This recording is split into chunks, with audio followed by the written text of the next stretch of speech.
evidence, especially that court testimony involves testimonial evidence. So it's not enough that you can present documentary or evidence, object evidence. It is also very important to present testimonial evidence. Now, as I mentioned yesterday, there are several kinds of witnesses that are not allowed. Okay? We have paid witness. Who is a paid witness? A paid witness is someone who is paid to testify. All right? In other places in our country, naagi yung mga tao nga they work for a living as a witness. And because they work for it, they consider that as their bread and butter. Mga expert kayo sila mo testify as if they were really in the crime scene. So muna ilang pong lang skill. So if the court notices that the witness is paid, so the testimony of the witness becomes incredible or not credible. Okay? Remember, ang incredible is also a positive word, okay? Like incredible performance, diba? It's a positive word. But incredible also at the same time is a negative word. It means not credible. Okay? A witness, in order for his testimony to be admitted in court, must be credible. Kasaligan. Okay? Because if the witness is no longer credible, then there is a question or doubt as to the integrity of his testimony. He might be liable for perjury or falsification or false testimony in court. Okay? So, another one is by a rehearsed witness. So, kanang gi-practice. A rehearsed witness is not allowed. Okay? When you testify in court, you testify based on your personal knowledge and based on authentic records. Dili kay you testify based on what is supplied to you. That's wrong. Third is bias. Kinsa man ning biased witness. Mo ni sila katong they similar with interested witnesses because they are interested in the outcome of the case. Maybe because they will benefit or maybe because imo siyang anak or imo siyang auntie, so you tend to be biased. Or if you are a friend, tendency is you will be biased even if the testimony of the witness is wrong or the allegation of the complainant or accused is wrong, but because he or she is your friend, you tend to accommodate his or her request and you tend to testify based on what is being suggested upon. Okay? Now, either you are interested, you are paid, you are rehearsed, or you are biased, all of you are incredible witnesses. So, dili pwede ang incredible witnesses. Alright. So, yesterday, we already discussed the order of presentation. So, you know that already. When a witness is testified in court, when a witness is presented in court to testify, he faces direct examination first to be conducted by his lawyer. And the purpose is to prove the allegation in the complaint. Second is he will be subjected to cross-examination by the other lawyer, and the purpose is to destroy your credibility. Third is redirect examination, especially if the credibility of the witness is destroyed. So what happens now? It is the duty of his lawyer to rehabilitate the testimony of the witness para masaligan siya sa korte. Imagine if the testimony of the witness has been destroyed by the defense lawyer. So wala na value ang testimony sa witness. So it is the duty of the his lawyer to ask more questions in order to be clarified so that the witness testimony would be credible. Excuse me for a while.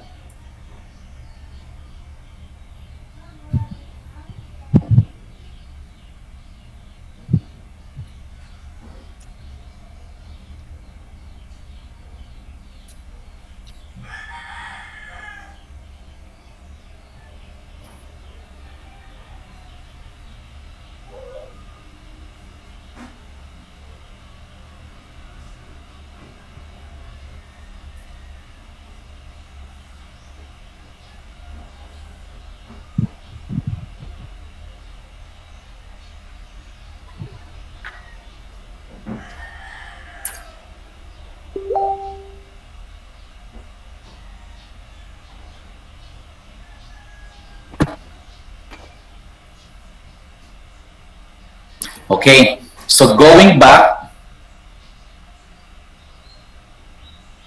now, if the lawyer of the witness was able to rehabilitate the witness testimony, so it is now the duty of the other lawyer to destroy again the credibility through the recross examination. All right. So if the defense lawyer is very, very skillful in asking questions, kunya na-destroy na po niya ang credibility, then the lawyer of the witness could no longer do something, okay, to improve the testimony, because that's the end of his testimony. He has to be discharged as witness. Okay? So, maunang, when you testify in court, you have to give everything. You have to answer questions correctly. And if you do not understand, you wait for the interpreter to interpret the question or to translate the question. And you have to remember your answers, because there are a lot of ways to ask the question. A simple question that requires a simple answer may have several forms or lines of questioning. Okay? So, Mingkag, what is your favorite fruit? Ang answer is apple. But when you ask the question, you could ask it in several ways. Diba? What is your favorite fruit? Apple. Is your favorite fruit apple? Aside from banana, what is your favorite fruit? If you are given an apple, a banana, an orange, which fruit would you take? Apple, di ba? So there are a lot of ways on how to ask the question that would yield similar answer. So you have to take note on that, because some lawyers are very skillful.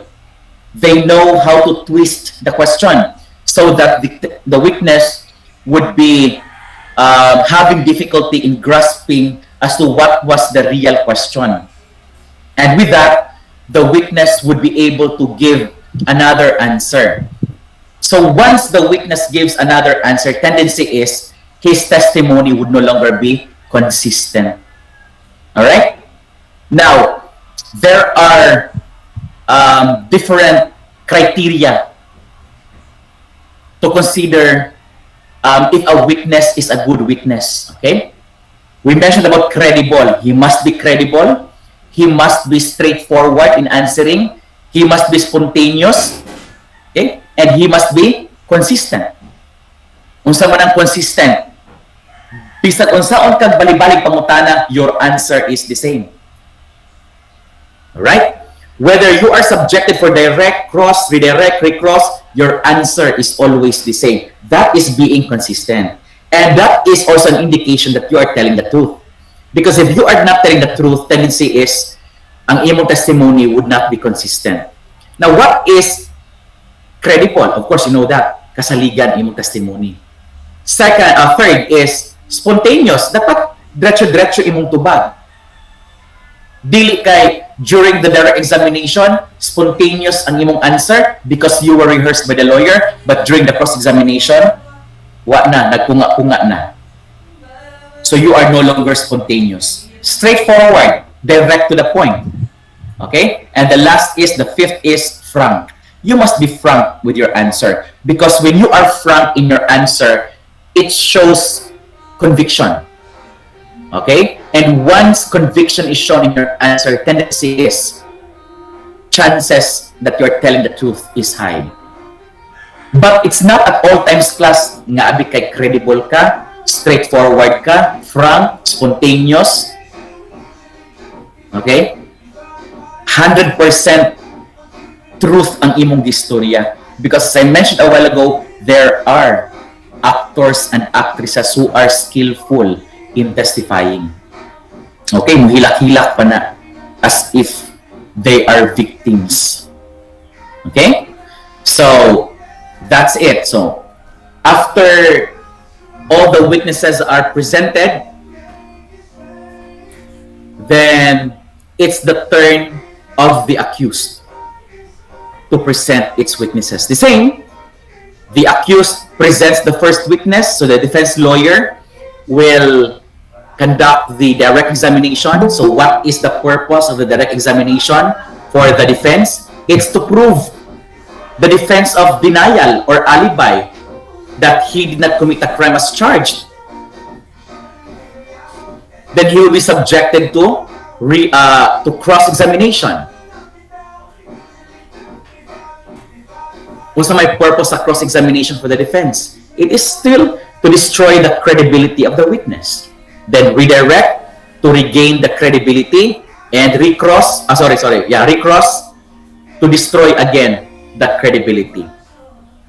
But if the defense of the accused is self-defense, then there will be a reverse order of trial. So what happens during the reverse order of trial? It's the accused which shall present the witnesses first. Then afterwards, the prosecution follows. But if there is no self-defense as a justifying circumstance, then we have to follow the normal or the natural order of trial, which is the prosecution presents evidence, then followed by the defense. Question: can the prosecution force the defense to present its witnesses? The answer is no. Dili sila makabuot. If the accused does not present witnesses, or the accused does not even present himself as a witness, then the prosecution cannot force them to do it, because it is the right of the accused to testify or not to testify. So if the prosecution's evidence is weak or insufficient to sustain conviction of the accused, okay? So the accused is no longer required to present evidence. The accused may be allowed to submit a demurrer to evidence. What is a demurrer to evidence? That is a pleading wherein the defense will be attacking the insufficiency of the evidence of the prosecution, which is not enough to support conviction. Again, in the equipoise theory,